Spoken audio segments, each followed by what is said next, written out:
Chemistry का तीसरा chapter chemical bonding. Chemical bonding में हम थ्योरीज पढ़ रहे हैं। 4 इंपॉर्टेंट थ्योरीज हैं। First one Lewis theory, valence shell, electron pair repulsion theory, VBT theory और एमओटी थ्योरी।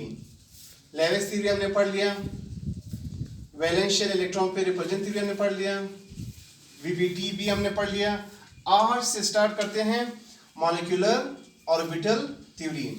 तो मॉलिक्यूलर ऑर्बिटल थ्योरी में इसके मेन पोस्टुलेट्स हम पढ़ेंगे।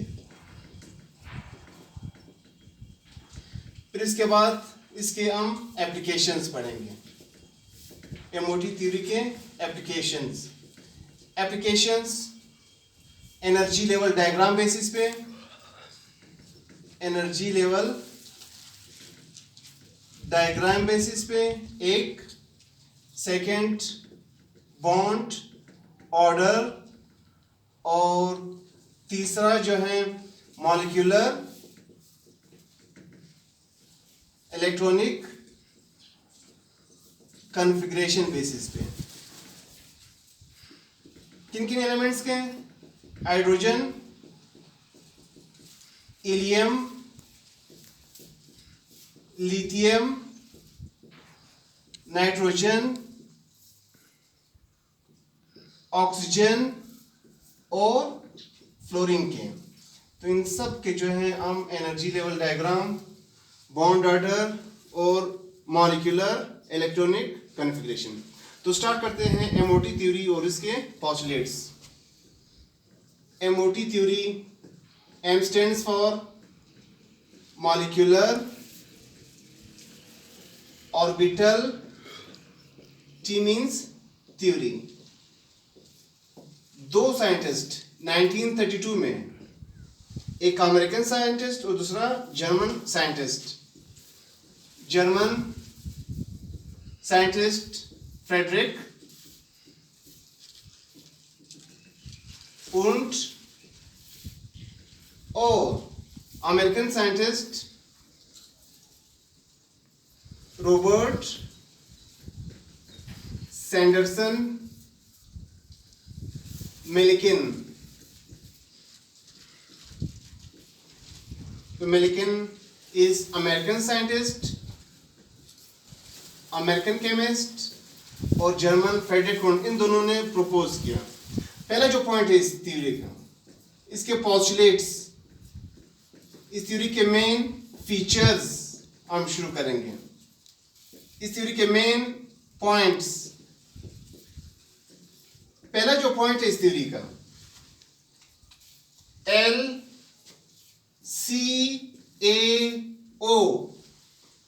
LCAO stands for linear combination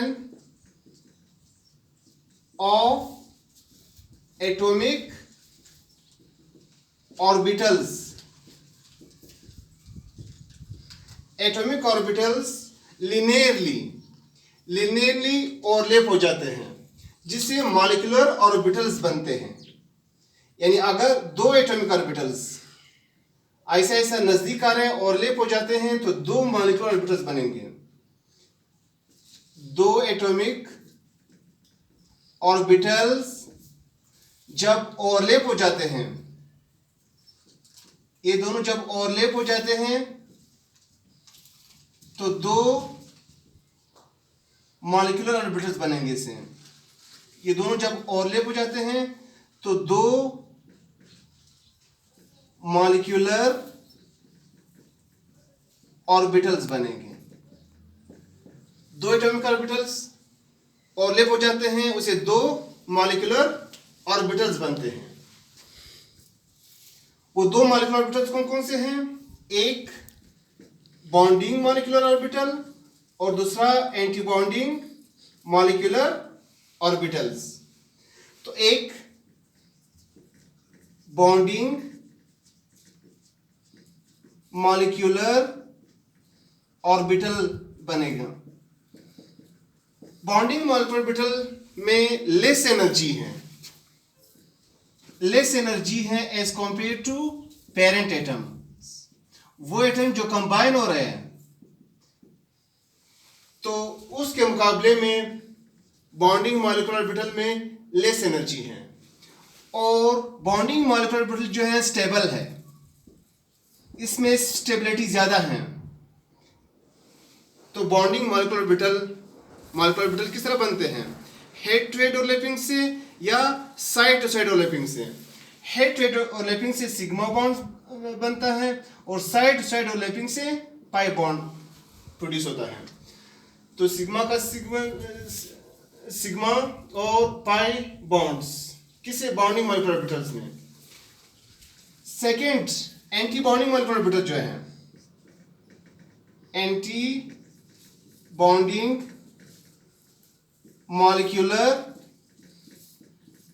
orbitals. Anti bonding molecular orbitals में greater energy है as compare to parent atoms. Parent atoms जब ऐसा ऐसा नजदीक आ रहे, लिनियरली ओवरलैप हो जाते हैं, तो उसके मुकाबले में एंटी बॉन्डिंग मॉलिक्यूलर ऑर्बिटल में ज्यादा एनर्जी है। यानी इसमें क्या है? अनस्टेबिलिटी है। अनस्टेबिलिटी किस बेसिस पे है? क्योंकि चाहे एटॉमिक ऑर्बिटल हो या मॉलिक्यूलर ऑर्बिटल हो, ऑर्बिटल्स के अंदर दो इलेक्ट्रॉन होते हैं। According to Pauli's exclusion principle, अगर एक ऑर्बिटल के अंदर दो इलेक्ट्रॉन्स है, one must be clockwise, second anti clockwise, तो ये स्टेबल है। एंटी बॉन्डिंग मॉलिक्यूलर ऑर्बिटल में एक ऑर्बिटल है, उसमें जो दो इलेक्ट्रॉन्स हैं, दोनों क्लॉकवाइज है या दोनों एंटी क्लॉकवाइज है। इसी बेसिस पे जो इसमें ज्यादा एनर्जी है और उसमें अनस्टेबिलिटी ज्यादा है। पांचवा जो पॉइंट है, एटॉमिक ऑर्बिटल्स की जो आइडेंटिटी है वो मेंटेन नहीं रहती। एटॉमिक ऑर्बिटल्स आफ्टर ओवरलैपिंग के बाद ये अपने आइडेंटिटी जो है वो मेंटेन नहीं रख सकती। नॉट मेंटेन आइडेंटिटी, तो अपने आइडेंटिटी को मेंटेन नहीं रख सकते हैं। अब इसको फिर हम एटॉमिक ऑर्बिटल्स नहीं कहते हैं, इसको फिर हम मॉलिक्यूलर ऑर्बिटल्स कहते हैं। और इसमें एनर्जी लेवल डायग्राम भी आ रहा है, जो इसको हम इसके एप्लीकेशन में पढ़ेंगे। एनर्जी लेवल डायग्राम, इसमें बॉन्ड ऑर्डर भी आ रहा है। बॉन्ड ऑर्डर को जब हम डिफाइन करेंगे, number of electrons in bonding molecular orbitals minus number of electrons in anti bonding molecular orbitals divided by 2 is equal to, अगर 0 आ रहा है तो बॉन्ड ऑर्डर उस एटम का 0 है। अगर बॉन्ड ऑर्डर 1 आ रहा है तो वो एटम एक बॉन्ड बना सकता है। अगर बॉन्ड ऑर्डर 2 आ रहा है तो 2 बॉन्ड बना सकता है। अगर बॉन्ड ऑर्डर 3 आ रहा है तो 3 बॉन्ड बना सकते हैं। और इसमें molecular electronic configuration, molecular electronic configuration 3 rules basis पे हम पढ़ेंगे। एक, aufbau principle, electrons are added in orbital from lower energy level towards higher energy level। यानी एक रूल इसमें क्या है? Aufbau principal.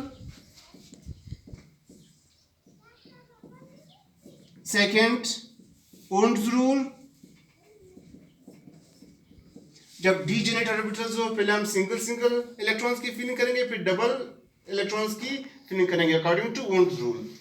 और तीसरा, एक ऑर्बिटल के अंदर अगर 2 इलेक्ट्रॉन्स है, one must be clockwise, second anti clockwise. किसके मुताबिक? पॉलीज एक्सक्लूशन प्रिंसिपल के मुताबिक।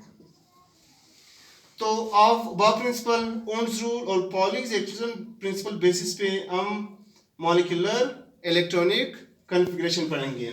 और ये थ्योरी हमें मेन आइडिया दे रहा है। किसका आइडिया दे रहा है? Paramagnetism and diamagnetism. Paramagnetic substances और डाई मैग्नेटिक सब्सटेंसेस। खास तौर पर ये थ्योरी जो हमें ये बता रहे हैं कि ऑक्सीजन पैरामैग्नेटिक है। क्यों पैरामैग्नेटिक है?